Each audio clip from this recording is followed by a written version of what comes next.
Nipende kukukaribisha tena katika habari za kitaifa, na sasa tukiangazia mzozo huu baina nchi hizi mbili kwa muda mrefu, ambapo rais wa Marekani ameweza kuingilia kati. Je, vita hivi vinaweza kuisha kwa sasa? Kukutana kwa mazungumzo ya karibu kuhusiana na vita hivi vya Ukraine, ambapo Trump na Putin kuzungumzia leo kuhusu vita vya Ukraine.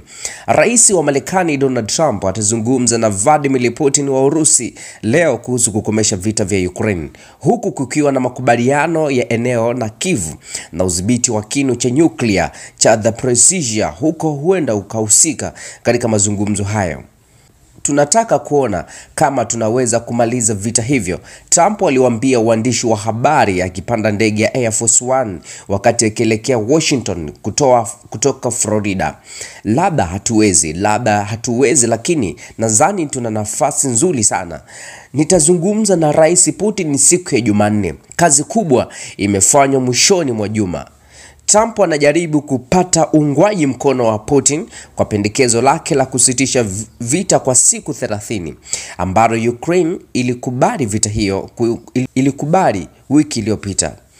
Pamoja na hatua hiyo, bado pande zote mbili zinaendelea kufanya mashambulio makali ya angani, huku Urusi ikikaribia kuviondoa vikosi vyake vya Ukraine katika eneo la Kursk magharibi mwa Urusi. Alipoulizwa ni makubaliano gani yanazingatiwa katika mazungumzo ya kusitisha mapigano, Trump alisema, tutakuwa tunazungumza kuhusu ardhi, tutakuwa tunazungumza kuhusu mitambo ya kuzalisha umeme, tayari tunazungumza kuhusu hilo, kugawa kwa baadhi ya mali. Trump hakutoa maelezo yoyote, lakini kuna uwezekano alikuwa anarejea kuhusu kituo cha Zaporizhzhia kinachokaliwa na Urusi, huku Ukraine ambacho ni kiwanda ama ni kinu kikubwa zaidi cha nyuklia barani Ulaya. Urusi na Ukraine zinashutumiana kila mmoja kwa vitendo vinavyohatarisha usalama katika kinu hicho. Msemaji wa Kremlin, Dmitry Peskov, alithibitisha Jumatatu kwamba Putin atazungumza na Trump kwa simu, lakini akakataa kuzungumzia matamshi ya Trump kuhusu ardhi na mitambo ya kuzalisha umeme. Ikulu ya Kremlin ilisema Ijumaa kwamba Putin amemtumia Trump ujumbe kuhusu mpango wake wa kusitisha mapigano kupitia mjumbe wa Marekani Steve Witkoff, ambaye alifanya mazungumzo mjini Moscow, akielezea matumaini kwamba makubaliano yanaweza kufikiwa kumaliza mzozo huo baada ya miaka mitatu iliyopita katika vita hii. Witkoff, waziri wa mambo ya nje Marco Rubio na mshauri wa usalama wa kitaifa wa Trump, mke wa Watts, alisisitiza mwishoni mwa wiki kwamba bado kuna changamoto zinazopaswa kutatuliwa kwanza kabla ya Urusi kukubali kusitishwa mapigano, achilia mbali na azimio la mwisho wa kupata amani na kumaliza vita.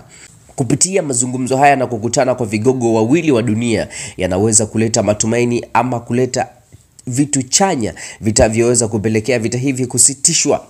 Rais wa Ukraine Volodymyr Zelensky, ambaye yuko tayari baada ya kutolewa adhimio kusitisha kwa siku 30 vita hivi, ambapo pia na wanajeshi wanatazamia katika mtazamo chanya, huenda mazungumzo haya yakazalisha mahusiano mengine ya kuweza kusitisha vita. Habari hiyo, karibu tena, ungane nasi kupitia Afya na Raha TV. Unaweza kutuma maoni yako kwa kile ambacho utakuwa unakisikiliza kwa sasa kwa mazungumzo ama kwa mzozo huu. Je, yanaweza kuleta vitu chanya kuweza kukomesha vita hivi? Endelea kuwa nasi na kutufuatilia kupitia Afya na Raha TV.